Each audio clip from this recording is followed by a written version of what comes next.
Bismillahirrahmanirrahim. Assalamualaikum warahmatullahi ta'ala.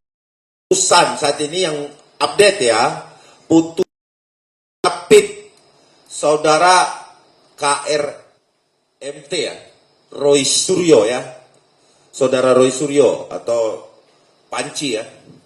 Ya, ini hari ini sudah diputus oleh Pengadilan Negeri Jakarta Selatan. Nah, untuk menanggapi hal tersebut, saya perkenalkan dulu hari ini yang hadir untuk press conference hari ini. Di sebelah kanan saya ada Ketua Umum Pradi Bersatu, Bapak Boy Kanu.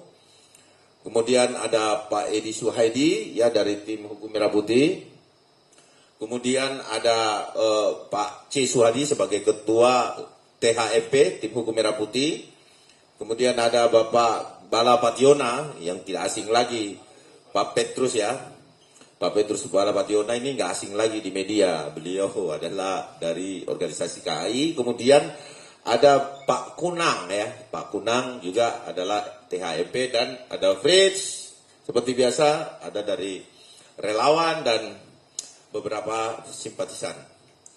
Ya, menanggapi bahwa adanya putusan Prapit hari ini, ya saudara Roy Suryo jangan senang dulu.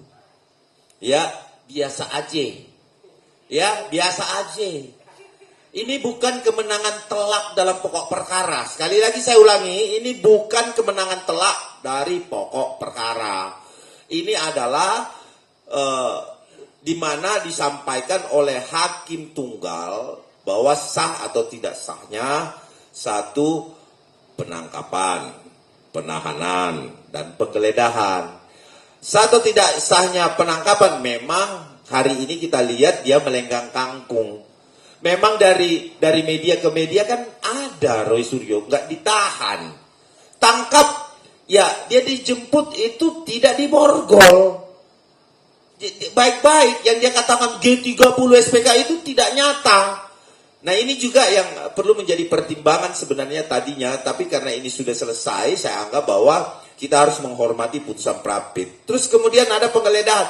Penggeledahan apa yang diambil? Jadi jangan bangga dengan adanya putusan Prapit. Ini bukan menandakan sesuatu yang bisa dibanggakan oleh teman-teman sebelah. Bahwa kemudian termul menangis. Siapa yang menangis? Nggak ada yang menangis di sini. Justru kami ya hari ini mengapresiasi Prapit yang sudah ya menerapkan ya modernisasi hukum. Modernisasi hukum itu apa? Yaitu antara KUHP lama transisinya ke KUHP baru. Jadi sebenarnya yang dimenangkan di sini bukan dimenangkan ya. Yang diputuskan di sini adalah ya administrasinya. Jangan bangga saudara. Administrasinya sah atau tidak sah. Ya kan?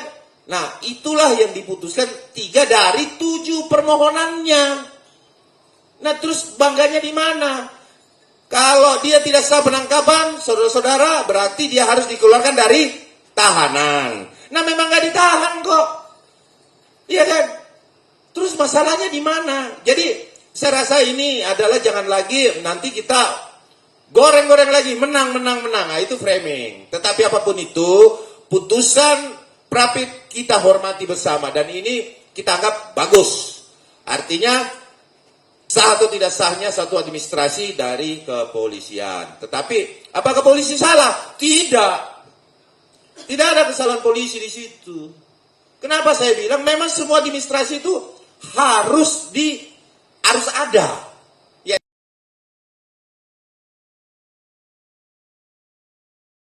Surat penggeledahannya. Nah, kalau itu hakim menilai lain, itu urusan hakim. Tapi sekali lagi kami sampaikan di sini sebagai tim hukum Bapak Insinyur Joko Widodo, ya, bahwa apa yang terjadi saat ini adalah normatif hukum dan kita hormati semua bahwa tidak perlu lagi kan mengeluarkan dia dari tahanan kan, karena memang tidak sah dan tidak ditahan, jadi tidak perlu dikeluarkan dari tahanan, memang dia jalan-jalan kan. Nah, tetapi kalau mau dicoba silakan, monggo ke luar negeri, ya kan, monggo silakan ke luar negeri kalau bisa, kan begitu. Nah, jadi artinya upaya paksa sebahagian, perlu digarisbawahi, sebahagian, bukan menang telak, tidak, karena tidak menggugurkan pokok perkara. Pokok perkara ada peristiwanya. Nah, peristiwanya itu tidak gugur, saudara. Ya, tidak gugur. Artinya dia melakukan perapit kedua di sini tercermin bahwa untuk perapit kedua saya rasa hal yang sia-sia. Dan ini kita harus betul-betul kawal untuk perapit yang kedua agar supaya cepat masuk kepada pokok perkara. Jangan-jangan ya kan upaya meninggalkan Dokter Tifa ada. Ya kan, begitu ditawarkan nanti diambil di persidangan. Nah, kita lihat saja bahwa ada kewenangan hakim untuk mengembalikan di dalam tahanan. Nah, ini akan kita lakukan nanti. Bahwa siap-siap ya, Mahkamah Agung juga menerima surat dari berbagai organisasi advokat. Ya, itu akan kita minta peninjauan atau tinjauan kembali terkait penahanan Roy Suryo. Karena hari demi hari baru dikabulkan 3 saja, sudah euforianya minta ampun nih. Ini adalah presiden buruk bagi pelanggaran hukum. Pelanggar hukum. Bukan pelanggaran hukum, bagi pelanggar hukum, ya, atau terdakwa, atau tersangka, ya, tersangka ataupun terdakwa. Nah, untuk itu mungkin di sini saya sebagai moderator yang akan melimpahkan ke teman-teman dan di sini kita lihat saksikan bahwa ini senior-senior yang duduk ini tertawa mereka semua. Ini apa ini? Apa ini? Yang sebenarnya ya, hal ini sudah telat gitu loh untuk diputuskan, telat sekali gitu. Ini sudah masuk pokok perkara dan sudah terdaftar di Pengadilan Negeri Jakarta Timur ya. Untuk itu teman-teman, sekarang saya akan berikan kepada ketua tim hukum Merah Putih dulu untuk menyampaikan apa sih kiat-kiat dan apa sih yang akan kita lakukan untuk memerangi seorang pelaku kriminal atau pelaku tindak pidana yang saat ini masih gentayangan di luar sana ya. Waktu dan tempat saya kasih dengan hormat Pak Suhadi dulu. Terima kasih tanggapannya terhadap Prapit. Terima kasih Pak Suhadi. Terima kasih teman-teman. Ini memang berita yang menurut saya cukup agak sedikit ya, gimana, sudah terjadi kan. Kita tetap harus menghormati semua produk hukum. Jadi apapun yang sudah diputus dalam perapit ini kita hormati. Kita hormati kepada Pengadilan Negeri Jakarta Selatan. Dan juga kita hormati kepada penyidik yang sudah bekerja. Karena jangan salah, persoalan kerja penyidik ini kan bukan berkaitan dengan masalah penangkapan, penggeledahan dan juga penahanan. Tapi proses panjang yang dilakukan selama 1 tahun, ya 1 tahun lebih, ini adalah bentuk apresiasi yang harus kita juga lihat. Karena sampai hari ini, bukan hanya tadi yang sudah diperapitkan, penetapan tersangka itu kan sudah selesai. Bahkan di dalam pokok perkara yang lain, khususnya TIPA, itu sudah diadili di Pengadilan Negeri Jakarta Timur. Itu artinya pekerjaan penyidik itu bukan kemudian menjadi sia-sia, tidak. Ya, kalau memang ada kesalahan dan lain sebagainya, itu juga tidak mencerminkan suatu produk yang sifatnya kontraproduktif dalam artian berkaitan beliau ditahan tidak. Tadi sudah disampaikan, kan tidak ditahan. Beliau ditangkap dan lain sebagainya, kan sudah di luar. Penggeledahan kan juga sudah tidak ada artinya. Jadi artinya dari semua produk hukum yang diputus dalam perapit tadi, menurut saya hanya bunyi di atas kertas. Karena tidak ada implementasi berkaitan dengan eksekusi. Apa eksekusi di sini? Ya mungkin kalau dia di dalam ya, karena ada perintah tadi misalnya ya, penangkapannya tidak sah, berarti harus dikeluarkan dari tahanan gitu. Ini kan nggak ada. Jadi apa sebetulnya yang dibanggakan? Makanya ke depan kita harus melihat kepada pokok persoalan utama dalam persoalan ini. Pokok persoalan utama itu apa? Yaitu pokok perkara. Karena Prapit kan bukan pokok perkara. Jadi jangan sampai juga nih masyarakat ternina-bobokan. Wah, kalau Prapit menang berarti Roy Suryo sebentar lagi bebas. Sebentar lagi nggak kena hukum. Nggak seperti itu ya. Karena Prapit itu bukan pokok perkara. Prapit itu berkaitan dengan administrasi tadi yang sudah dijelaskan. Ya. Jadi pokok perkaranya sudah didaftarkan. Kalau nggak salah, perkara TIPA 300. Ya, PIT 2026 di PN Jakarta Selatan yang diadili di Pengadilan Negeri Jakarta Timur. Ini pun jangan salah nanti, kok pengadilannya di Jakarta Timur? Pengadilan di Jakarta Timur itu perintah dari Mahkamah Agung, ya. Jadi ini clear ya berkaitan dengan masalah ini. Nah, terkait menyangkut masalah perkara Roy, itu sudah terdaftar juga 301 kalau nggak salah ya, gitu. Karena kan hampir bersamaan penyerahan berkas ke sana. Cuma ya perkara Roy tertunda karena ada Prapit. Itu saja yang membedakan dalam persoalan ini. Cuma tadi saya tertarik dengan salah satu item pertimbangan dari pengadilan yang menyatakan pelimpahan berkas itu dinyatakan tidak sah dan harus ditunda dulu. Pengadilan tadi tidak mengabulkan permintaan itu. Artinya pokok perkara yang sudah dilimpahkan ke Pengadilan Negeri Jakarta Selatan melalui Pengadilan Negeri Jakarta Timur secara ansih diterima dan dibenarkan oleh pengadilan ya. Nah, terkait masalah ada informasi katanya ada Prapit kedua dan lain sebagainya. Ini menarik, kita akan bahas. Karena memang dimensi hukum acara yang sekarang ada. Kalau kita melihat dari pasal ya, kalau nggak salah 163 itu kalau nggak salah penetapan tersangka itu pengembangan atau pelebaran dari hukum acara pidana berkaitan dengan Prapit. Karena dia tidak diatur secara khusus. Sebabnya seperti misalnya ya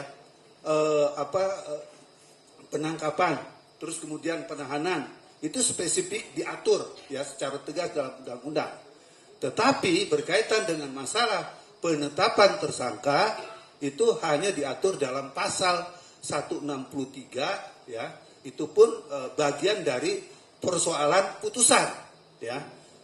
Nah, kemudian berkaitan dengan masalah Prapit sekali lagi saya katakan kita apresiasi apa yang sudah dilakukan ya, sudah diputus oleh pengadilan. Dan juga kita tetap mengapresiasi pekerjaan penyidik yang sudah begitu lama menyelesaikan persoalan ini dan sampai sekarang sudah menetapkan tersangka dan mungkin sebentar lagi Roy menjadi terdakwa. Ya. Jadi oleh karena itu ya teman-teman semua, sekali lagi Prapit bukan akhir dari semua persoalan kasus yang menjerat Roy Suryo dan TIPA, tetapi awal dari persoalan yang memang harus dihadapi dalam persoalan ini. Biasa, kalau yang namanya jagoan, menangnya itu di akhir. Kita berharap seperti itu. Terima kasih. Baik, terima kasih Pak Suwadi. Ya, jadi saya mempertegas lagi bahwa ngerasa menang. Enak aja. Nggak ada itu menang-menang. Menang itu ketika pokok perkaranya kamu menangkan, dinyatakan tidak bersalah. Artinya satu perbuatan atau peristiwa itu secara kuat dapat dibuktikan di fakta peradilan. Kemudian menjadi hal yang inkrah. Nah, Anda tahu, mungkin saja di dalam pokok perkara nanti teman-teman, saudara-saudara, bahwa dia dimenangkan di putusan pertama, tetapi ada banding di sini. Ada kasasi nanti yang akan dihadapi, ya, ada banding, ada kasasi, ada PK, dan ini masih panjang permainan ini, ya kan, jangan nganggap sudah menang, enak aja. Anda sudah melakukan dan peristiwa itu nyata. Anda melakukan fitnah keji itu nyata. Karena kenapa? Jelas hanya dua otoritas yang bisa menjelaskan di hadapan pengadilan nanti, di hadapan hakim yang bertanggung jawab dan Tuhan adalah universitas dan juga Puslapor Mabes Polri. Jadi kepolisian secara tidak sah dalam administrasi itu yang diawasi oleh peradilan, peradilan. Bukan tidak melakukan tindak pidana. Jadi masyarakat juga kita harus sampaikan bahwa tidak menggugurkan pokok perkara. Selanjutnya saya akan serahkan kepada Ketua Umum Pradi Bersatu, waktu dan tempat saya persilahkan. Terima kasih Pak Sekjen. Teman-teman, pertama saya secara pribadi mengapresiasi putusan pengadilan dari Pengadilan Jakarta Selatan, Hakim Tunggal. Ini hakim yang luar biasa, ini yang objektif. Yang begini yang kita suka ini. Artinya dengan putusan ini menunjukkan pertama bahwa Pak Jokowi tidak ada cawe-cawe. Pak Jokowi tidak intervensi. Ini supaya kita clear ya. Jadi jangan sampai bilang ini itu hakimnya itu dari termol. Justru hakimnya objektif. Itu pertama, saya apresiasi keputusan dari Hakim Tunggal. Yang kedua, saya juga mengapresiasi terhadap tim penasihat hukum dari Roy Suryo yang sudah berjuang sehingga sedikit menghasilkan hasil yang minimum. Saya katakan hasil minimum karena belum maksimal. Ini baru minimum, jadi belum apa-apa. Jangan euforia berlebihan. Karena ntar lagi itu permainan itu begitu. Biasanya kalau permainan itu serunya itu kalau ada kalah menang, tarik ulut sini, sana sono, sini sono, itu baru menarik. Kalau lurus-lurus saya nggak menarik. Jadi menurut saya ini saya terus terang mengapresiasi tim penasihat hukumnya dari Roy Suryo. Yang ketiga, saya menilai bahwa apa yang dilakukan oleh Polda Metro ini sebagai warning saja sebetulnya. Putusan ini sebetulnya tidak berdampak kepada siapapun kecuali terhadap internal Polda supaya lain kali lebih berhati-hati. Itu seperti kalau anak nakal ditegur kita ya, dijewer telinganya, lain kali jangan gitu ya. Itu aja, itu tujuan dari kemenangan Prapit hari ini. Yang keempat, saya menilai bahwa apa yang diputuskan oleh Hakim Tunggal ini memang bagus sekali, memperlihatkan bahwa hukum di Indonesia ini masih tegak lurus, tidak tajam ke bawah dan tidak tumpul ke atas. Jadi memperlihatkan kepada kita bahwa kita masih punya pengharapan, kita masih punya hakim-hakim yang bagus, yang selama ini kita curigai mereka adalah termul-termul, yang anda juga mungkin yang mencurigai ini hakim-hakim adalah termul. Ternyata hari ini kita buktikan bahwa hakim-hakim ini bukan termul, tapi hakim betul-betul hakim yang bijaksana, yang objektif, yang bisa dapat dipercaya. Oleh karena itu saya berharap dengan Prapit yang kedua ini, seandainya putusan apapun yang akan kita terima nanti, akan diputuskan nanti, jangan bilang termul lagi. Tapi betul-betul ini kita objektif nih. Sebetulnya sejak awal, beberapa saat yang saya sudah bilang tim hukumnya, Rektor ya, itu seharusnya adakan Prapit terhadap penetapan tersangka. Tapi kalian nggak lakukan kan? Itu yang saya kritisi habis-habisan. Saya bilang tim hukumnya itu ngawur, nggak bekerja. Kalau saya di prinsipal seperti Roy, saya sudah pecat kalian semua. Ya, karena apa? Karena tidak bekerja maksimal. Baru sekarang, baru pura-pura di pengucut supaya ngulur-ngulur waktu. Tapi bagus juga. Ngulur-ngulur waktu menurut saya bagus juga supaya Pak Jokowi keliling Indonesia dulu lah, santai dulu kemana-mana, ya kan? Tapi pada saatnya nanti, misalnya saat ini Pak Jokowi berada di NTT misalnya, saya orang NTT ya, kebetulan misalnya beliau berada di NTT kemudian harus sidang. Nah itu kalau sudah ada di NTT harus sidang hari ini, terus gimana menurut kalian? Apakah Pak Jokowi harus tinggalkan NTT atau harus terbang ke sini? Menurut saya lebih bijaksana kalau hakim mengatakan bahwa karena Pak Jokowi sedang bertugas di NTT untuk kepentingan masyarakat umum, masyarakat luas, untuk kepentingan bangsa dan negara, maka hakim akan memutuskan untuk sidang secara Zoom.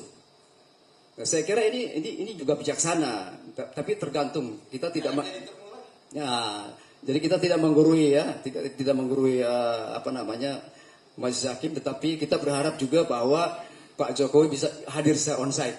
Itu sesuai dengan janji beliau bahwa beliau akan hadir di persidangan nanti, memperlihatkan seluruh ijazah yang dimilikinya.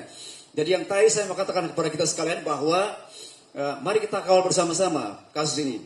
Sebab ini belum apa-apa, ini permainan baru dimulai. Jadi masih ada permainan yang lebih cantik lagi yang akan diperlihatkan oleh para pemain-pemain kita.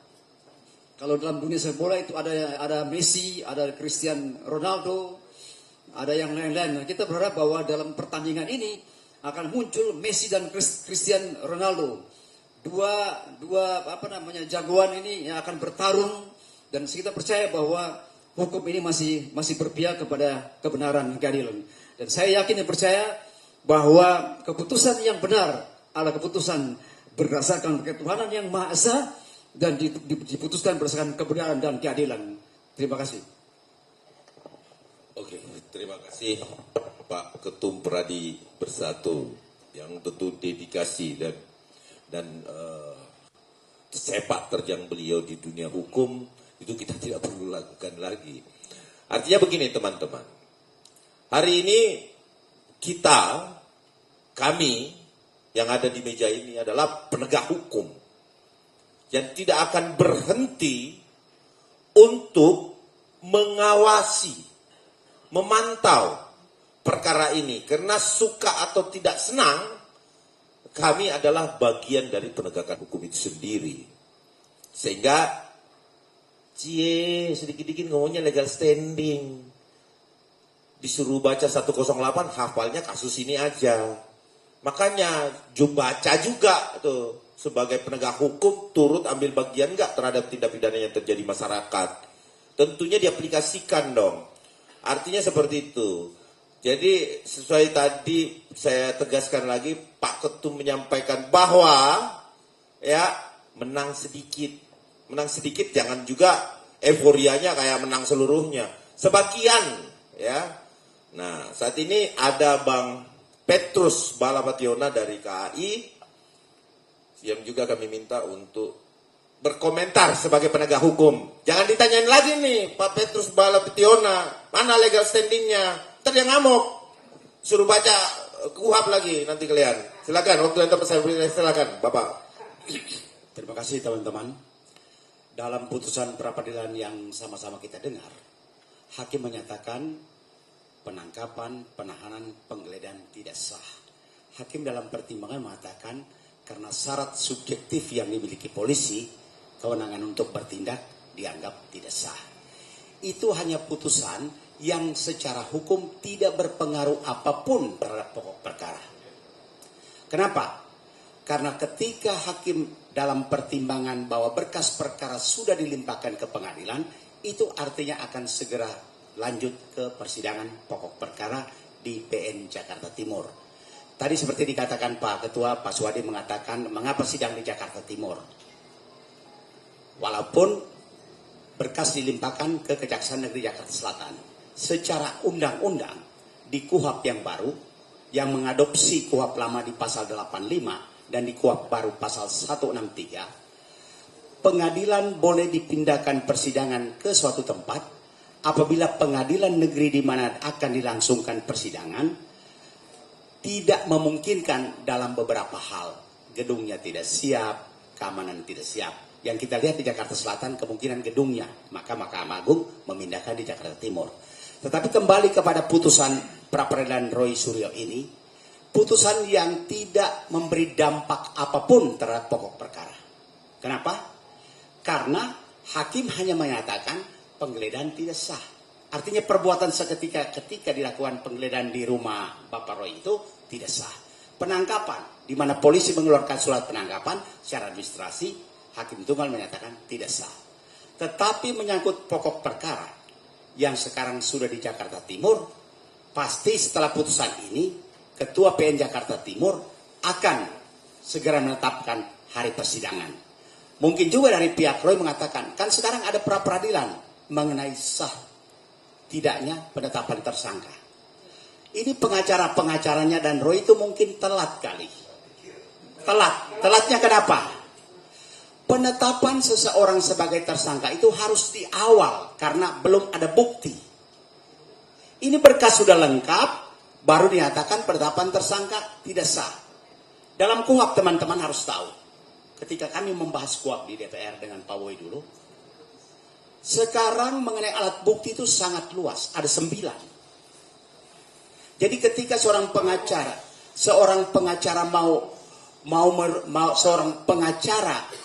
mempersoalkan penetapan tersangka tidak sah, seharusnya dari awal.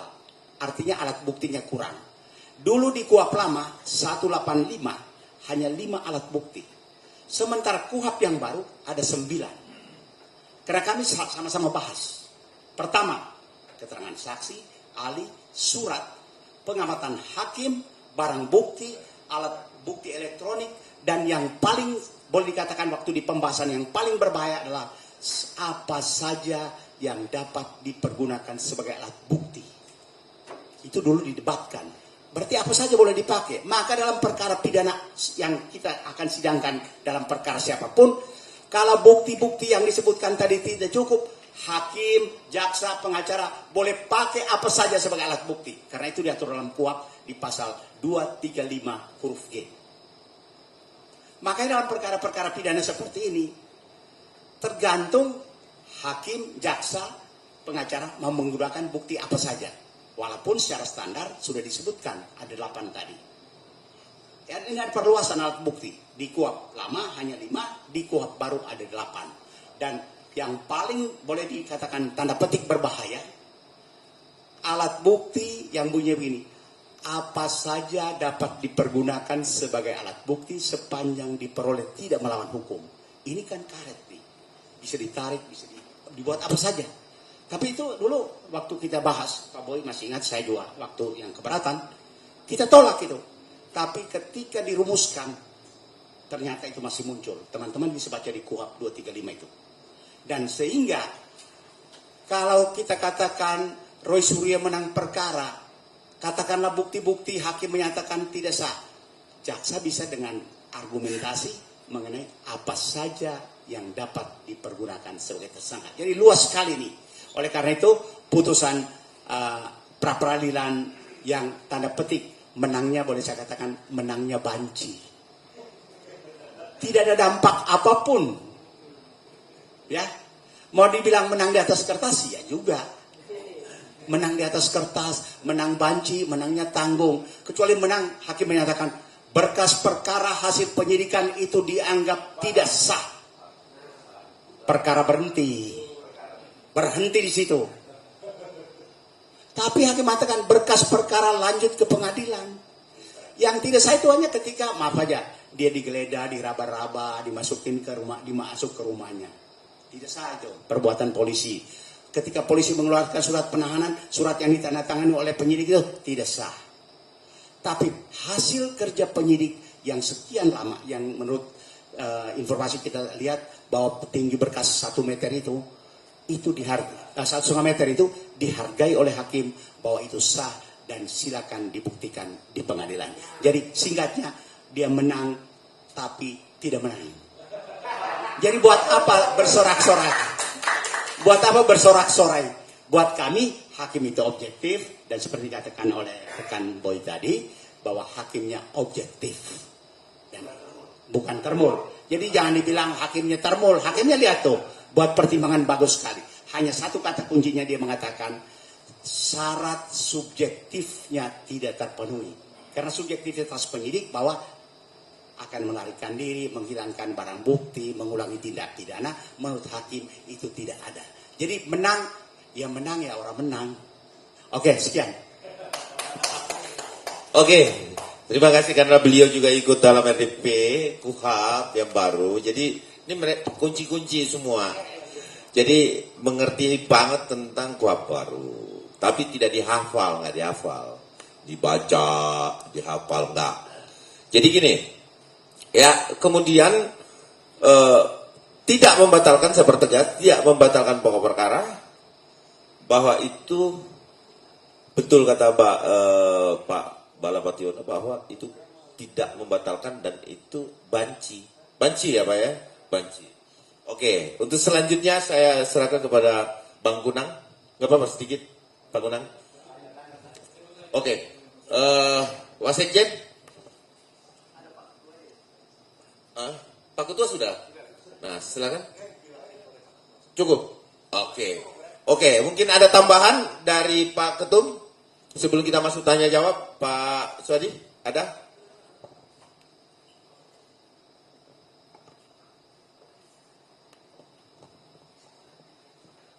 Sebetulnya saya agak sedikit melebar nih terkait masalah Prapit kedua. Tadi menarik sih ada kata-kata yang dikatakan bahwa penyerahan berkas itu tidak dinyatakan tidak sah, itu enggak benar. Tetap berjalan, tetap harus dalam proses persidangan. Nah, yang menarik apa? Informasi yang kita dapat itu akan ada Prapit kedua.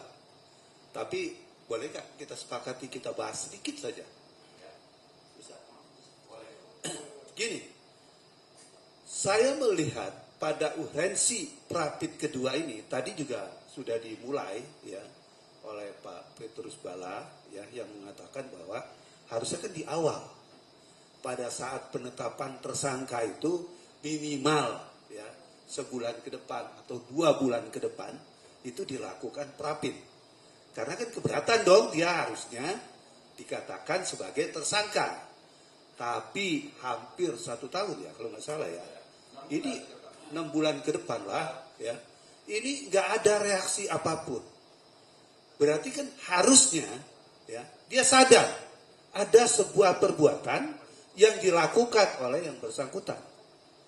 Ya, ada perbuatan yang memang oh iya benar, saya salah. Apalagi kan kita melihat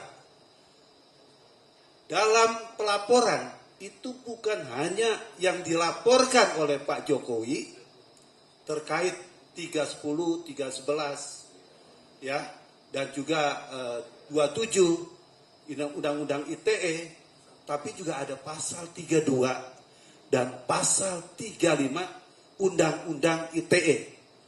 Saya pernah menyampaikan ini pasal temuan yang dilakukan oleh penyidik dalam menyelesaikan perkara, dalam memproses perkara laporannya Pak Jokowi.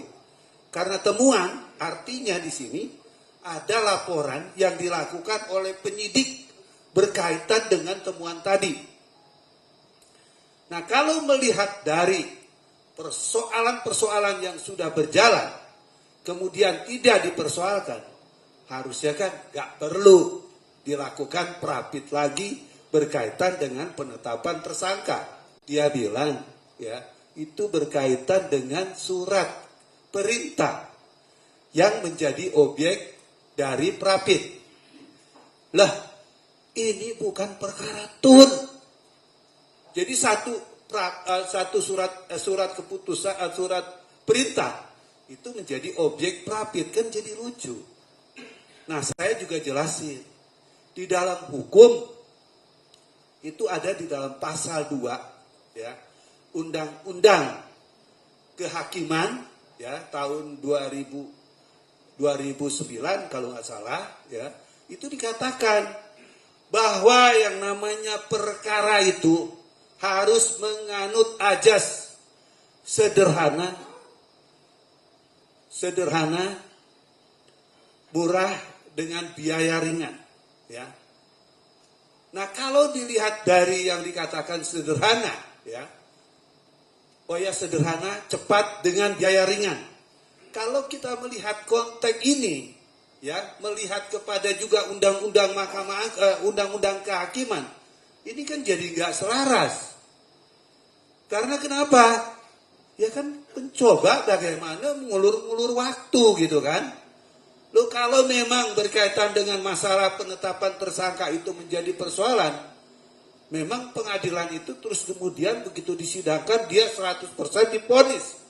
Kan tidak, ada proses pemeriksaan dari pelapor, saksi-saksi, alat bukti, dan lain sebagainya. Kenapa dia mesti takut gitu kan? Saya bukan menghalangi dalam persoalan ini. Cuma kalau diukur dari semangat Prapit yang mau dilakukan itu berkaitan dengan surat-surat yang dikeluarkan sebagai produk yang dianggap layak dibawa Prapit, itu nanti bisa jadi berbahaya. Saya menghitung kalau dia mengatakan bahwa ada surat penangkapan, berarti nanti akan ada surat penyitaan, ada surat yang lain-lain lagi. Jangan-jangan bisa 6 bulan Prapit terus ini persoalannya. Oleh karena itu juga kita juga mengimbau kepada Mahkamah Agung, karena ini berkaitan dengan KUHP yang baru, tentunya juga harus ada sikap yang tegas berkaitan dengan masalah Prapit ini.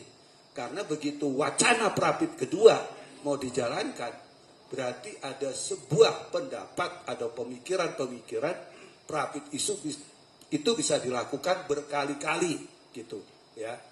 Nah, untuk kepentingan ini sekali lagi ya, kita juga berharap bahwa hormati pengadilan ya, apa yang sudah dilakukan berkaitan dengan Prapit pertama itu harusnya menjadi bagian daripada semua kepentingan proses hukum yang terjadi di dalam perkara yang dilaporkan oleh Pak Jokowi.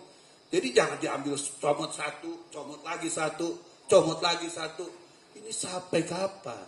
Tadi kan ada ajas tuh, ya di dalam pasal 2 ya Undang-Undang Kehakiman tahun 2009 yang mengatakan bahwa perkara itu harus cepat, sederhana, dengan biaya yang ringan. Kalau Prapit terus, cepat tidak? Tidak. Sederhana? Tidak. Biayanya ringan? Tidak. Karena kita ini konferensi pers terus berkaitan dengan masalah Prapit-Prapit yang ada. Gitu ya. Jadi sekali lagi, ya kita hormati, putusan Prapit ini merupakan ending dari semua Prapit yang ada. Terima kasih. Oke, baik. Ada tambahan lagi dari Pak Petrus, silakan Pak Petrus. Saya mau tambahkan bahwa dalam permohonan Roy Suryo itu salah satu permintaannya meminta supaya ya dakwaan terhadap Roy Suryo di PN Jakarta Timur tidak dibacakan. Ternyata dalam putusan pra peradilan itu hakim menolak. Jadi intinya hanya 3 hal. Jadi permintaan tentang berkas perkara tidak lengkap, jangan dibacakan dakwaan, semua ditolak oleh hakim. Jadi sesudah putusan ini, mari kita sama-sama mengawal pembacaan dakwaan Roy Suryo. Iya, terima kasih Pak Petrus. Nah, ini putusan ini ya adalah kita sama-sama tahu bahwa ini adalah koreksi prosedural ya atau koreksi administrasi yang bukan pemeriksaan substansial satu perkara. Sekali lagi, highlight teman-teman, ini adalah koreksi ya prosedural, tapi bukan ya koreksi substansi pokok perkara.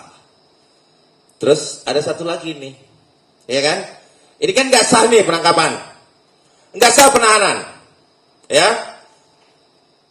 Kami sebagai penegak hukum, ya, di dalam KUHP yang baru, maka merupakan tugas kita semua untuk segera menyurati, ya, menyurati Mahkamah Agung agar penangkapan dan penahanan itu menjadi sah. Dengan cara apa? Bermohon kepada Mahkamah Agung untuk dilakukan penahanan dan ditinjau penahanan yang kemarin. Karena sudah dikoreksi oleh pengadilan, maka pengadilan memiliki hak untuk melakukan penahanan. Nah, sebaiknya memang ditahan oleh pengadilan atau Mahkamah Agung. Nah, jadi siap-siap kami akan juga tetap melakukan surat menyurat dengan mempertimbangkan berbagai hal, tentunya menjadi rahasia kami. Suratnya isinya apa sih? Nah, tentu dengan alasan-alasan hukum yang tepat. Nah, itu juga akan kita layangkan segera, mengingat ada Prapit kedua juga. Nah, itu juga akan kita rangkaikan berkaitan dengan prapit yang akan dilakukan yang saya anggap bahwa sudah tidak relevan. Ya, sudah tidak relevan karena udah telat. Biasanya orang kalau ditetapkan tersangka pada saat tersangkanya saja itu sudah dilakukan prapit. Tapi itu pertimbangan, silakan monggo untuk kembali pada Pengadilan Negeri Jakarta Selatan. Tapi apapun itu, maka kami akan membuat sah satu penahanan nanti ya. Sabar aja Mas Roy, sabar ya. Kita tetap mengikuti Mas Roy kemanapun Mas Roy pergi. Karena Anda mengikuti Bapak Insinyur Joko Widodo yang merupakan anak bangsa, maka kami juga tidak akan memberikan kesempatan bagi pelanggar hukum untuk melenggang kemana-mana gentayangan ya. Oke, kita masuk ke tanya jawab ya. Siapa? Sebentar, ada satu lagi nih. Ini selalu minta satu pernyataan nih. Ya, ini selalu nih. Tapi jangan, kalau dia berisik nanti di-delete ya. Nah, ini silakan waktu dan tempat saya berikan ke Fritz. Jangan terlalu lama ya. Oke. Baik, saya ucapkan selamat buat Roy Suryo secara administrasi. Tapi selamat juga bahwa nanti secara gelar perkara kita tunggu di pengadilan. Tidak selesai. Saya mau bilang begini, buat ternak Roy Suryo, jangan pernah mengatakan bahwa Pak Jokowi intervensi hakim. Ketika hakim memutuskan pra-peradilan sebahagian punya Roy, itu bukti bahwa Pak Jokowi tidak pernah intervensi hakim dan hakim bukan termul. Selama ini mereka mengatakan bahwa hakim termul, Polri termul, kejaksaan termul, semuanya termul. Padahal mereka juga ternak Roy Suryo, ternak Tifa. Jadi ini bukti bahwa hakim objektif, Pak Jokowi tidak pernah intervensi hakim. Terima kasih. Oke, terima kasih Bung Fritz Alorboy, advokat yang membara sekali ya. Saya semangat kalau dia sudah memberikan satu pernyataan di media itu, saya semangat. Kenapa? Semangat saya kembali menggebu-gebu. Tetapi tetap elegansi dari satu penerapan hukum, kemudian santun dan adab yang kita semua junjung tinggi karena advokat adalah officium nobile. Sebagai officium nobile, hari ini kita menghormati Ade Darmawan, tidak akan marah-marah lagi. Ya, karena kenapa? Ini masuk ke ranah hukum. Kita menjunjung tinggi officium nobile. Saya ditegur nanti sama ketua umum saya. Nah, sekarang saya minta untuk Pak Wasekjen untuk satu patah dua kata. Silakan, monggo. Oke, baik. Cuma melengkapi aja bahwa saya sampaikan terkait dengan perkara ini, pra-peradilan itu sebenarnya itu koreksi atas prosedural dan jangan dianggap bahwa ini suatu kemenangan substansial. Itu salah, keliru. Karena dalam amar putusan hakim pra-peradilan pun ya jelas menyatakan pokok perkara tetap dijalankan gitu kan. Artinya kan bahwa ini negara hukum, kita menghormati, namun kita menyampaikan juga kepada tim ya Pak Roy Suryo, jangan gembira dulu, jangan senang dulu. Ini masih panjang ini prosedurnya ini kan. Ya sebentar lagi sih kita berharap bahwa dengan adanya kegaduhan-kegaduhan ini sebenarnya aparat penegak hukum dalam hal ini maupun polisi, jaksa harus sudah tahu bahwa Roy Suryo itu biang masalah, biang kegaduhan di Republik ini. Kalau terus dibiarkan seperti ini, ya kita tiap hari bertengkar terus. Makanya kita mohon juga ke Mahkamah Agung agar segera dilakukan penahanan kepada Suryo supaya tidak membuat kegaduhan-kegaduhan yang tidak perlu di negara kesatuan Republik Indonesia ini. Terima kasih. Oke, terima kasih Pak Wasekjen. Kita tunggu suratnya Pak Wasekjen ya secara administrasi yang akan dilakukan surat menyurat melalui Wakil Sekretaris Jenderal Pradi Bersatu, yaitu bagian dari tim hukum Joko Widodo. Jadi artinya ini akan kita siapkan biar sah penahanannya ya, biar sah Mas Roy. Kami akan sahkan itu melalui Mahkamah Agung. Mudah-mudahan di dalam putusan setelah nanti bisa diambil keputusan untuk agar menjaga kondusivitas peradilan. Karena setiap habis peradilan itu saya lihat nggak kondusif. Ya, itu harus hati-hati betul dalam mengambil keputusan. Nah, ini adalah uji material yang memang saya lihat putusan ini menjadi sebahagian diakomodir ya oleh hakim tunggal prapit. Ya, sekarang kita masuk pada sesi tanya jawab. Siapa yang mau, kami minta para media untuk bisa memberikan pertanyaan kepada kami. Oke, waktu dan tempat saya persilakan. Siapa duluan? Siapa? Ya. Dari mana? Dari mana? Cumi-cumi, ini termul ini. Ah, ya udah, katanya. Ya kan setiap yang mengangkat Pak Jokowi dianggap padahal kemenangannya nanti udah beralih dia menjadi ternaknya situ. Ya udah, saya akan lanjut.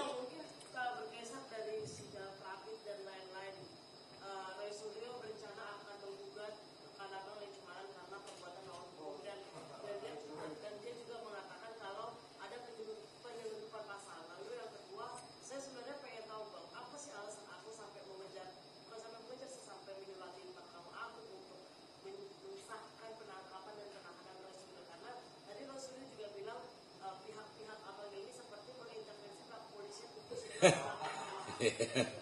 Jadi begini, saya jawab dulu yang pertama terkait lecumanan. Kalau lecumanan digugat, lecumanan dilaporkan, itu adalah hak warga negara untuk melakukan itu bila memang terjadi peristiwa pidana. Nah, apa yang dilakukan lecumanan? Apa yang dilakukan? Sebagai penegak hukum, dia melihat ada peristiwa pidana, kemudian dia melaporkan, apakah itu tindak pidana? Itu yang pertama. Yang kedua, perbuatan melawan hukum, apa yang dilakukan lecumanan? Ya, nanti kita lihat gugatannya di penyelundupan pasal. Siapa yang menyelundupkan pasal? Ini pasal bukan barang yang bisa diselundupkan, ya kan? Emang dibawa tuh pasalnya ke Polda Metro Jaya tanpa izin penyidik langsung dimasukkan ke dalam berkas? Kan enggak, kan begitu. Jadi itu saya rasa silakan saja, sah-sah saja. Tapi apapun itu tentu lecumanan akan siap-siap dengan segala bentuk ya perlawanan yang akan dilakukan oleh lecumanan. Tentunya dia akan lawan itu. Nanti akan berbalik juga. Jangan salah. Kenapa dia gugat? Karena takut dia. Karena laporan kemarin itu akan bisa berdampak senjata makan tuan nantinya. Iya, makanya dia barengin. Tapi kita udah tahu bahwa itu ada cara-cara yang mau mengakali satu peraturan dan perundang-undangan. Karena itu tidak akan mungkin bisa berjalan beriringan. Artinya apa yang dilakukan tim mereka itu akan buntu di jalan dan ditakutkan nanti berbalik. Makanya dia gugat perdata. Tapi nggak apa-apa. Kita lihat apakah gugatan perdatanya nanti akan diterima. Nah, nanti kita wait and see. Begitu hal ini tidak bisa dibuktikan, maka siap-siap Roy Suryo tidak hanya berhadapan dengan Bapak Insinyur Joko Widodo sebagai penebar fitnah, tetapi ini head to head nanti. Tentunya dengan lecumanan. Nah, mungkin mudah-mudahan lecumanan minta sama saya jadi kuasa hukumnya. Nanti saya dimintain lagi legal standing kan. Kalau bicara lecumanan kan. Mana legal standingnya? Jadi nanti ya biar Fritz lah yang akan menandatangani surat kuasanya ya. Karena legal standing bagi mereka adalah standing point itu adalah surat kuasa. Sebenarnya bagian yang paling kecil dari warga negara sebagai standing hukum. Standing hukum adalah undang-undang atau KUHP. Sebagian kecil atau salah satunya adalah surat kuasa. Tetapi standing point kedudukan hukum seorang warga negara itu berada pada KUHP. Jadi semua Anda wartawan semua berhak untuk melakukan pembelaan, berhak untuk berpihak, berhak juga untuk melakukan pelaporan kepada siapapun ketika melihat, mengalami, mendengar yang namanya satu peristiwa tindak pidana. Itu standing utamanya. Ya, ada lagi? Penyelundupan hukum. Penyelundupan hukum sekali lagi saya sampaikan tadi. Mau dijawab Pak? Silakan.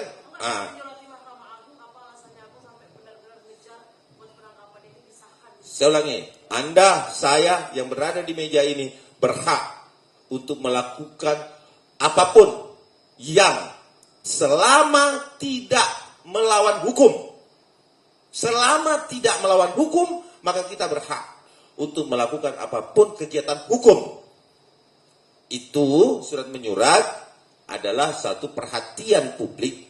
Jangan juga ya perhatian publik kalau dia terdesak. Ini adalah masalah negara, ini adalah masalah masyarakat dan bangsa. Kalau kita nggak boleh, Roy Suryo aja yang boleh. Gitu. Jadi itu.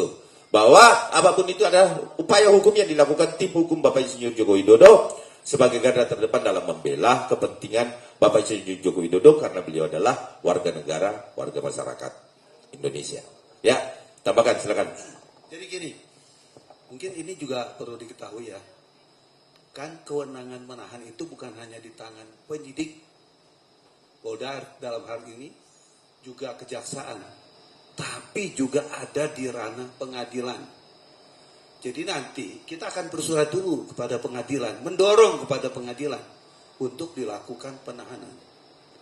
Kalau memang tidak, seperti tadi, kita akan bersurat ke Mahkamah Agung. Sebabnya kenapa?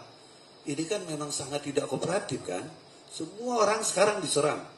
Semua orang sekarang diomongin terus di podcast, di TV, berita yang belum jelas aja udah dikata-katain yang nggak jelas gitu. Ya. Jadi kira-kira seperti itu. Kenapa kita mengambil langkah seperti itu? Karena barangkali kalau dilakukan penahanan, ya kondusivitas negara ini akan jauh lebih baik. Terus tadi penyelundupan hukum, boleh saya mau tahu kira-kira apa itu yang dimaksudkan? Oh pasal, ya. Terkait yang mana ini? Pasal 32 dan 35? Oke, saya jelasin. Begini, pasal 32, 35, itu rumusannya ada di Perkap. Perkap itu peraturan Kapolri. Jadi kalau misalnya penyidik dalam melakukan penyidikan, itu menemukan fakta-fakta hukum yang tidak diikutkan dalam laporan. Misalnya, kan yang dilaporkan berkaitan dengan masalah ini adalah penghinaan. Terus penistaan. Kalau di dalam pengembangan perkara penistaan dan penghinaan ini ditemukan data lain yang tidak menjadi objek laporan, maka berdasarkan Perkap, begitu ditemukan penyidik akan membuat laporan tipe A, ya, tipe A namanya. Itu dibenarkan dalam Perkap Kapolri, ya. Terus kemudian laporan yang tadinya dilaporkan oleh penyidik yang bersangkutan dengan tipe laporan tipe A itu menjadi bagian daripada satu kesatuan pasal yang sudah dilaporkan. Makanya kalau di dalam perkara ini dibagi dua klaster, ya, ini juga terjadi dua klaster, ya. Klaster yang dilaporkan oleh Pak Jokowi dan klaster yang ditemukan oleh penyidik. Jadi pasal 32, pasal 35 Undang-Undang ITE itu adalah pasal temuan dan laporannya yang dilakukan oleh penyidik adalah laporan tipe A. Dan laporan tipe A itu diatur dalam Perkap Kapolri. Jelas ya? Oke, itu. Makasih. Ada lagi pertanyaan? Mau dijawab lagi? Oke. Saya ingin menambahkan bahwa apa yang dikatakan oleh Pak Ade mengenai kami meminta supaya Roy ditahan.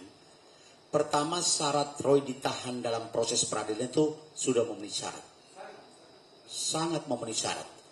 Kalau kita lihat KUHP yang baru, di pasal 100 menyebutkan seseorang tersangka, terdakwa dapat ditahan manakala ancaman pidananya 5 tahun. Di atas 5 tahun. Untuk kasus Roy ini sudah memenuhi syarat objektif pasalnya. Sekarang syarat subjektif hakimnya. Syarat subjektif hakim kalau hakim khawatir Roy melarikan diri, menghilangkan barang bukti.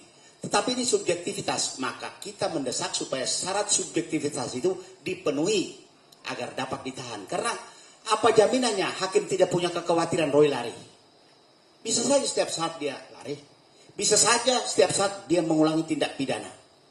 Dan oleh karena itu, syarat penahanan yang kami minta itu bukan hanya asal ngomong. Itu dijamin dalam pasal 100 KUHP yang baru.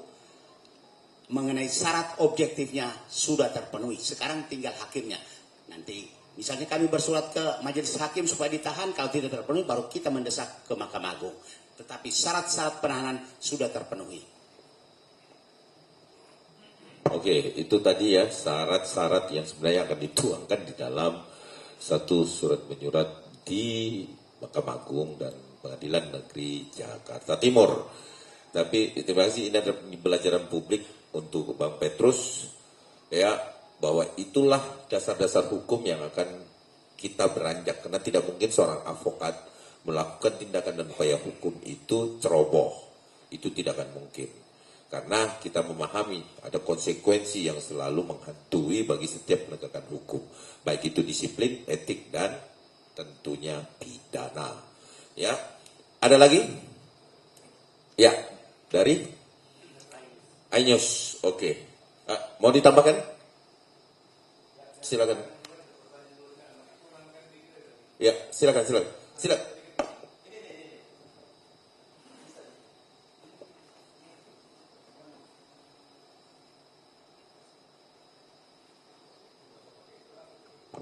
Oke, silakan. Monggo Pak Kunang ya. Halo. Jadi tadi pertanyaannya adalah apa alasan Pak Ade ya tadi ya untuk menyuruh Mahkamah Agung untuk mengesahkan penangkapan, penahanan dan penggeledahan yang kemarin sepertinya ya di dalam materi pra peradilan. Sebetulnya begini, saya mau luruskan, maksud Pak Ade tadi itu adalah hakim di pengadilan itu menggunakan kewenangan ketika perkara pokok sudah dijalankan. Kita tidak mengulang, bukan banding ataupun kasasi atas pra-peradilan kemarin. Bukan itu ya forumnya. Yang dimaksud oleh Pak Ade tadi adalah untuk menyurati Mahkamah Agung supaya pengadilan atau hakim yang mengadili pokok perkaranya para tersangka nanti mereka terdakwa ini, supaya hakim menggunakan kewenangannya untuk melakukan penahanan yang syarat-syarat subjektif dan objektifnya sudah dipaparkan oleh Pak Petrus, Pak Suhadi, dan Pak Ketua tadi kan, Ketua Pradi Bersatu. Artinya sudah jelas semua bahwa syarat objektif untuk penahanan itu dengan tingkah mereka yang selama ini yang kira-kira ini kan senangnya bolak-balik fakta, bikin gaduh itu siapa gitu kan ya, tapi dituduh orang lain, hanya mereka sendiri yang berhak ngomong gitu kan. Dan itu yang terjadi di ruang-ruang publik kita.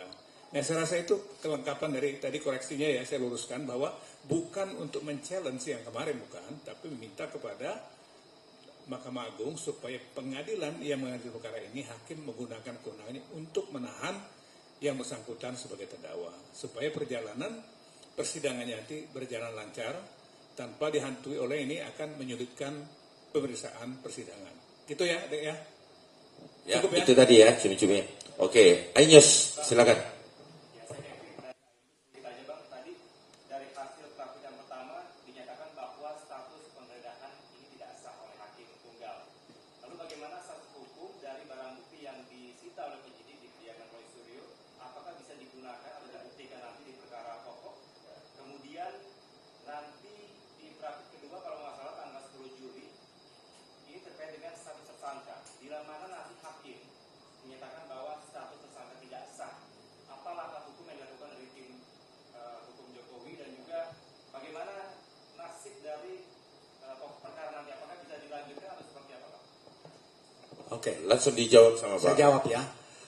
Hakim hanya menyatakan penggeledahan tidak sah, penangkapan tidak sah.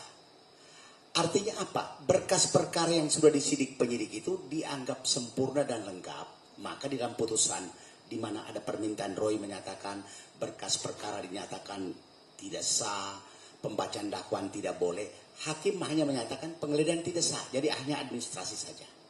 Itu tidak ada pengaruhnya. Jadi hakim menyatakan berkas perkara yang dilimpahkan yang sudah P21 sudah sah untuk disidangkan. Itu yang pertama. Yang kedua, pertanyaan Bapak mengenai apa tadi? Praktik kedua, bila mana hakim menyatakan status tersangka tidak sah, bagaimana nasib dari sidang perkara pokok dan langkah hukum dari tim? Begini, dengan indikasi putusan yang ini saja, hakim menyatakan berkas perkara itu dianggap sah. Kenapa? Dari 11 petitum Roy itu, yang kalau kita baca di dokumennya, menyatakan bahwa berkas perkara hakim harus nyatakan tidak sah. Lalu sekarang hanya persoalan dia menggugat mengenai ya penetapan tersangka. Penetapan tersangka itu kalau digugat dalam hal kurangnya bukti. Sementara berkas ini buktinya sudah sangat terang benderang, sudah lengkap. Jadi bagaimana mau dikatakan penetapan tersangka tidak sah? Jadi jangan dibalik. Penetapan tersangka tidak sah itu dalam prakteknya kalau tidak cukup bukti. Kalau berkasnya sudah lengkap, artinya semua alat bukti itu sudah sempurna. Tidak mungkin. Jadi salahnya Roy itu kalau dia mau menggugat mengenai penetapan tersangka ketika penyidik masih mencari-cari alat bukti.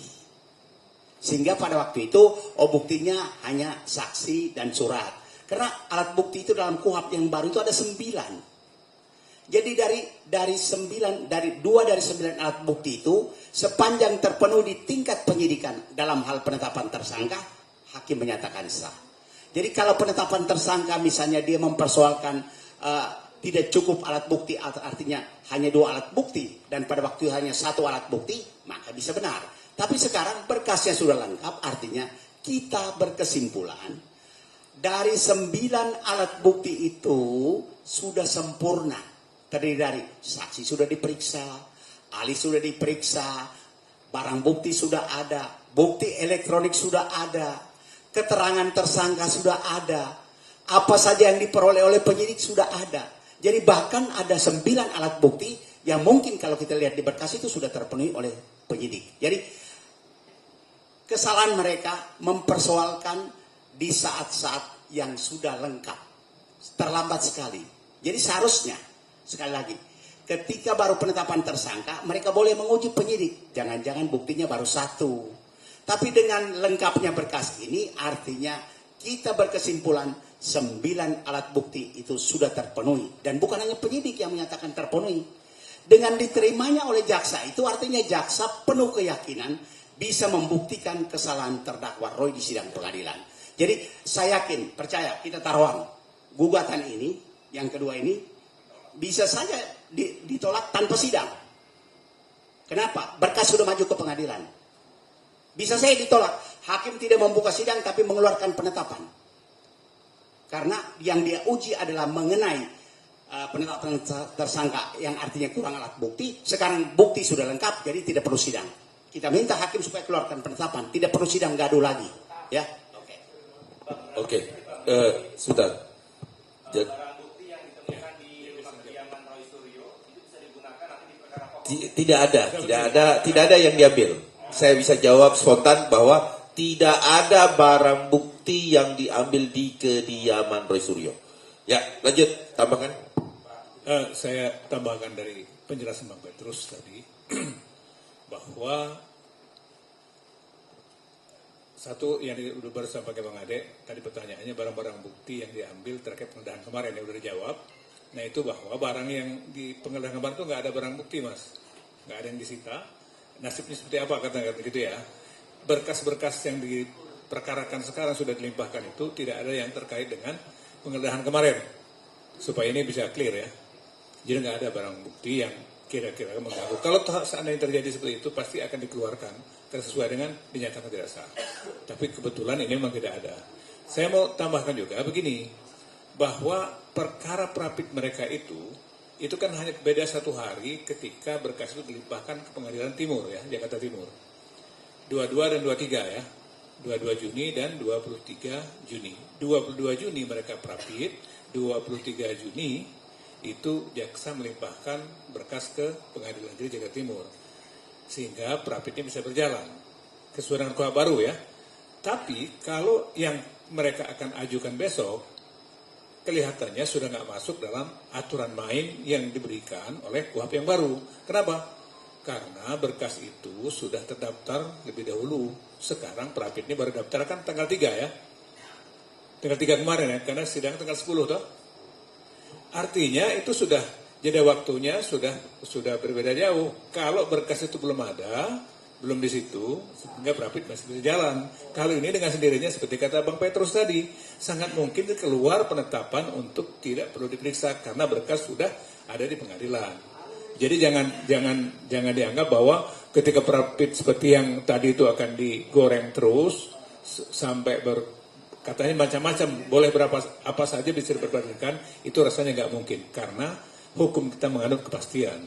Prosedurnya ada pasti, waktunya juga pasti. Gitu ya penjelasannya. Jadi saya tambahkan sedikit, penetapan itu dikeluarkan berdasarkan putusan yang tercermin dari putusan Prapit awal. Apakah bisa seorang hakim memberikan langsung penetapan melihat adanya Prapit yang lama yang tercermin secara jelas diputuskan oleh Prapit awal? Sangat memungkinkan. Tidak ada larangan itu. Sama dengan Prapit bisa 2 atau 3 kali. Sama itu. Tapi untuk membatasi asas kepastian hukum itu tadi, maka bisa saja dilakukan penetapan langsung. Oke, sekarang Pak Suwandi. Juga berharap nih, bukan hanya penetapan yang dikeluarkan, tapi juga ada inisiatif dari Pengadilan Negeri Jakarta Selatan yang diadili di Pengadilan Negeri Jakarta Timur, besok sudah membuat daftar jadwal sidang. Kalau itu sudah dibuka, Prapit selesai. Makanya tadi juga kan kita juga udah bicarakan berkaitan dengan apa sih yang namanya perkara. Perkara itu kan harus mempunyai tujuan, harus mempunyai kepastian, dan juga harus mempunyai hal-hal yang positif, bukan yang sifatnya mau mengulur-ngulur waktu. Karena kalau dilihat seperti ini, ya, Prapit lagi, kan tujuannya hanya mengulur-ngulur waktu.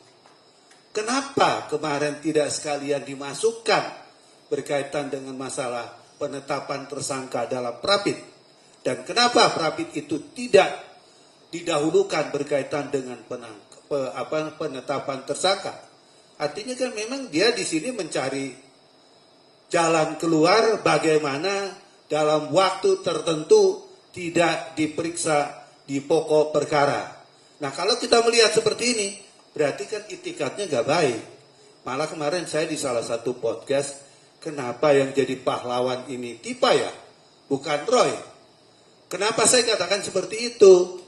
Ya harusnya kalau Tipa menyadari berkaitan dengan masalah hal-hal yang berkaitan sudah tidak ditahan, sudah tidak ditangkap, sudah tidak digeledah, kenapa mesti dibawa ke Prapit? Kan harusnya itu wilayah yang sia-sia. Tapi yang bersangkutan menghadapi dengan sangat heroik, maju ke persidangan. Dan Roy sepertinya ini kan ngintip apa sebetulnya yang diperbuat pengadilan berkaitan dengan kasus ini. Ya, jadi kalau dilihat dari skema tujuan, saya berharap ini harus dicermati oleh lembaga penegak hukum, terutama Pengadilan Negeri Jakarta Selatan yang ada sekarang ini persidangannya di Pengadilan Negeri Jakarta Timur. Jangan lagi melayani ya apa yang dimaui Roy berkaitan dengan Prapit, walaupun itu hak. Tapi saya katakan tadi ini berkaitan dengan masalah kepastian hukum. Terima kasih. Oke, ada lagi? Ya, dari Radio El Sinta. Radio El Sinta. Oke, gimana? El Sinta. Tim hukum tadi menyebut akan mengawal agar perkara segera masuk ke pokok perkara, Bang ya. Ya. Nah, apakah ada nanti Bang kekhawatiran dari Abang atau tim kuasa hukum yang terkait dengan putusan pra peradilan ini dapat mempengaruhi pembuktian di persidangan? Ya, jadi gini, Prapit ini tidak mempengaruhi pokok perkara. Kenapa? Karena berbeda.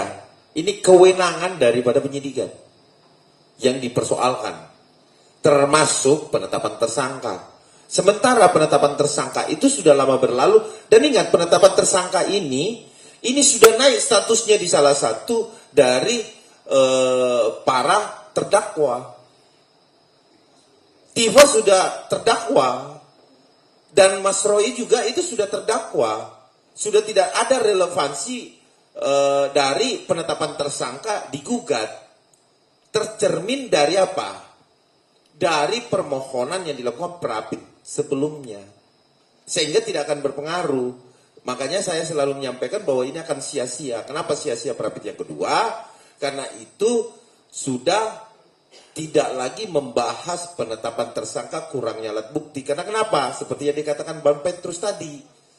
Penyidik itu tidak mungkin menetapkan seseorang tersangka kalau buktinya itu tidak seterang rembulan. Ini adalah fatwa dari satu penyidikan. Bahwa penyidik tidak akan mungkin mau meningkatkan status kalau bukti itu tidak seterang rembulan. Ini ilmu kepolisiannya begitu. Sehingga kepolisian seringkali melebihi dari 2 alat bukti untuk menetapkan seseorang menjadi tersangka. Sementara persyaratan itu kemudian diperbaharui di kuhap baru menjadi 8 alat bukti. Saya rasa itu sudah terang. Kenapa? Sudah diperiksa saksi. Bayangkan saksinya banyak, 100 sekian. Ya kan? Alat buktinya 700 sekian. Ya kan? Apa enggak seterang rembulan itu? Itu terang banget. Jadi peristiwanya betul-betul sudah terang benderang. Baik itu melalui gelar perkara khusus yang dilakukan di Polda Metro Jaya pada saat itu, dengan bukti bahwa ada ijazah Pak Jokowi yang asli, ya kan? Itu sudah dibuat. Nah, itu akan kembali ke sana lagi gitu loh. Kalau kita membahas pada penetapan tersangka. Jadi itu yang saya anggap itu hal yang tidak akan relevan lagi untuk kita bahas untuk mengganggu. Karena kenapa? Karena yang satu dakwaannya sudah jelas didakwa dengan persesuaian alat bukti dari jaksa penuntut umum yang mengaminkan, memp2satukan, itu berarti sepakat dengan penetapan tersangka, kemudian naik statusnya menjadi terdakwa. Seperti itu. Ada pertanyaan lagi? Mau ditambahkan lagi sama Bang Petrus. Roy Suryo sekarang ini statusnya bukan tersangka. Posisinya kalau dia menguji status dia sebagai tersangka sudah lewat. Sekarang statusnya terdakwa, hanya belum disidangkan. Seseorang disebut terdakwa manakala berkasnya sudah terdaftar di pengadilan. Definisi KUHP, terdakwa adalah seseorang yang sudah masuk ke pengadilan dan ada nomor perkaranya. Ya, jadi tidak bisa dia menyatakan saya bukan tersangka. Dia posisinya sekarang itu terdakwa, hanya hakim menghormati hukum acara pra-peradilan, maka belum bisa disidangkan dalam pokok perkara pembacaan dakwaan. Tetapi statusnya sekarang, secara terminologi, dia sudah terdakwa yang belum disidangkan. Buktinya apa? Berkasnya sudah terdaftar dengan nomor perkara 301. Apa bedanya dengan Tifa? Ya, dia sudah terdakwa. Ya, Tifa kan statusnya sama dengan dia, semula tersangka. Sekarang karena Tifa tidak mengajukan pra-peradilan, maka dia posisinya terdakwa. Roy memang ya menguji tentang statusnya tersangka, tapi di pengadilan dia saat ini terdakwa. Itu harus kata kuncinya. Dia sekarang ini terdakwa, hanya belum dibacakan dakwanya. Mengapa kita katakan terdakwa? Ada berkas perkara yang nomor perkaranya sudah terdakwa. Di pengadilan itu ya nomenklaturnya itu hakim tulis. Hakim tulis di perkara, berkas perkara. Kalau Anda cek di board pengadilan, perkara nomor sekian terdakwa (2), disebutkan namanya. Ya, jadi misalnya seseorang yang diadil di pengadilan itu, di board atau kalender pengadilan itu disebutkan perkara nomor misalnya perkara nomor 300 terdakwa (2), tidak ditulis tersangka. Ya, jadi dia salah itu. Benar-benar mereka kurang literasi kira-kira. Ya. Jadi kalau di pengadilan, teman-teman meliput di pengadilan, di layar pengadilan itu ditulis perkara nomor 199 terdakwa, sebutannya terdakwa. Jadi di dasar itu nama dia sebagai terdakwa itu sudah ada. Nah inilah, jadi nanti bisa saja kita meminta supaya Hakim PN Jakarta Selatan tidak usah menyidangkan karena orang ini status terdakwanya sudah lewat. Di Pengadilan Jakarta Timur dia sudah sebagai terdakwa. Sekian. Saya tambahkan, apalagi tadi kita ada kekeliruan. Ternyata yang didaftarkan pertama kali, yang dapat nomor itu Roy Suryo. Nomornya 300 bit 2026 ya di Pengadilan Negeri Jakarta Selatan yang diadili di Pengadilan Negeri Jakarta Timur. Ini mesti jelas nih. Karena jangan sampai nanti kok pengadilannya Jakarta Selatan, Jakarta Timur. ya.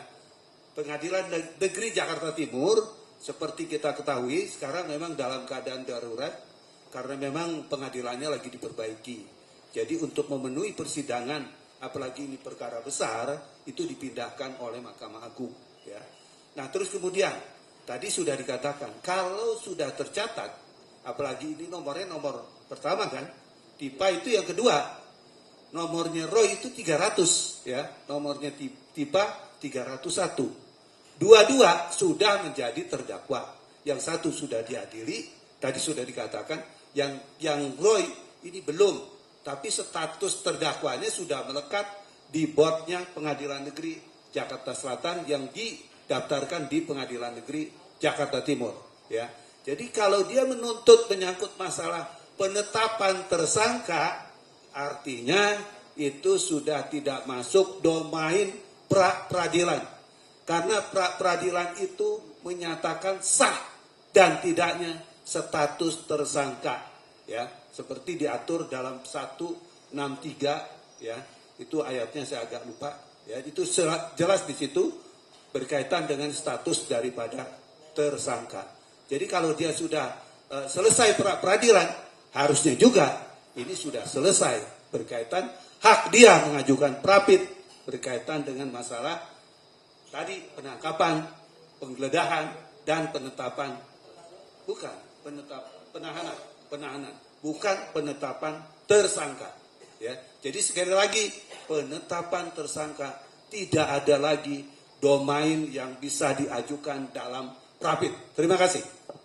Ya, terima kasih Pak Suwadi. Ada pertanyaan lagi, teman-teman? Cukup ya. Jadi gini, terakhir saya tambahkan bahwa di dalam sistem informasi penelusuran perkara Pengadilan Negeri Jakarta Timur jelas dikatakan bahwa saudara Roy Suryo itu sudah didaftarkan dengan nomor surat pelimpahan. Jadi sudah dilimpahkan ya. B5289-EOH.2/06/2026. Artinya sudah berkasnya sudah ada di pengadilan. Bukan lagi sama jaksa. Ya, jadi tidak ideal sekali, tidak relevan sekali ketika berbicara penetapan tersangka. Terus yang kedua ini terdaftar di nomor 300 dan penuntutnya sudah ada. Penuntutnya jelas sudah dijelaskan di sini bahwa ada beberapa penuntutnya, ada 8 penuntutnya itu sudah diregistrasi semua. Nah, sisa di sini masih ada penahanan di sini di ujung kolom kanan itu. Nah inilah yang akan mungkin kami usahakan biar terisi ya nanti ya. Jadi jangan sampai kosong diklik nggak ada gitu kan. Nah nanti ini kita mau isi dengan sahnya satu penahanan melalui pengadilan. Jadi artinya gitu, bahwa semua sudah terdaftar dari itu berkas sekarang sudah dilimpahkan dan berada pada Pengadilan Negeri Jakarta Timur. Sisa disidangkan sehingga tidak statusnya jelas terdakwa bukan tersangka. Jadi tidak boleh kita bermain lagi di sini, bermain kata-kata lagi, di framing lagi. Aku bukan tersangka, aku bukan seorang terdakwa. Nggak bisa, Mas Roy nggak bisa ngomong gitu. Kenapa? Berkasnya di mana? Kita teman-teman wartawan bisa nanya. Berkasnya di mana sih Pak Roy? Ada di jaksa nggak? Ya kan? Atau nanya sama jaksa, ada di jaksa nggak? Nggak ada, sudah dilimpahkan ke pengadilan. Sisa menunggu jadwal sidang. Begitu. Jadi tidak ada lagi pertanyaan ya? Cukup ya teman-teman? Ya, demikian pers conference hari ini Pradi Bersatu, KAI dan juga tim hukum Merah Putih yang juga bagian dari tim hukum Bapak Insinyur Joko Widodo. Nah, tidak mungkin kita undang semua teman-teman yang ada di organisasi kita untuk bergabung di sini karena paling top leader yang ada di sini, karena kalau mereka ada semua nggak cukup ruangannya. Jadi terima kasih banyak teman-teman media atas kehadirannya. Salam sejahtera bagi kita semua. Assalamualaikum warahmatullahi ta'ala wabarakatuh. Om Santi Santi Om. Namo Buddhaya, salam kebajikan. Hidup Jokowi!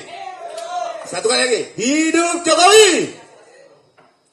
Hidup Jokowi! Kurang kompak. Sekali lagi ya. Harus kompak nih. Kalau bilang hidup Jokowi, hidup gitu ya. Hidup Jokowi! Hidup Jokowi! Hidup Jokowi! Terima kasih. Assalamualaikum warahmatullahi wabarakatuh.